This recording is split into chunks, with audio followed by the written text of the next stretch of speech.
দেখো এখানে একটা আর লেখা আছে, এই আর এর মধ্যে আমি এই কয়েনটা রাখলাম। তোমার আজকে চ্যালেঞ্জ হচ্ছে তোমাকে এই কয়েনটা বাইরে বার করতে হবে, তাহলে এই 500 টাকাটা তোমার। কি কি কি তুমি তো বলে কয়েনটা বাইরে এত সোজা, এত সহজে তুমি এই কয়েনটা বার করে দেবো হয়ে যাবে? এই কয়েনটা তোমাকে বার করতে হবে দুটো কাঠি সরিয়ে কয়েনটা বার করতে হবে, কিন্তু আর এর মতো থাকবে, তাহলে এই 500 টাকাটা তোমার। আর লেখা আর এর মতো থাকবে, কয়েনটাও বাইরে থাকবে, কিন্তু দুটো কাঠি সরিয়ে করতে হবে এটা। যদি করতে পারো তাহলে এই 500 টাকাটা তোমার। দেখো আর লেখা হয়ে গেল। এটা কোন জগতের আর? উল্টো আর না, উল্টো আর বলে কিছু হয় না, আর সোজাই থাকবে।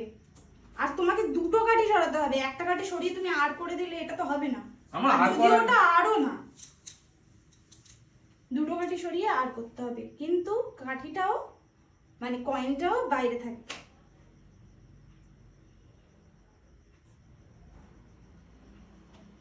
মানে দুটো কাঠি সরিয়ে আরও হবে, কয়েনটাও বাইরে চলে আসবে, তাহলে 500 টাকা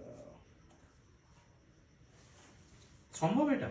হ্যাঁ, সম্ভব না হলে আমি চ্যালেঞ্জ দিই। তুমি করো দেখি, তুমি করলে তোমাকে 500 টাকা আমি দেবো, আর তুমি যদি না পারো আমি তোমার 500 টাকা নিয়ে নেবো। করে দেখো, দুটো কাঠি সরাতে হবে, আরও লেখা থাকতে হবে।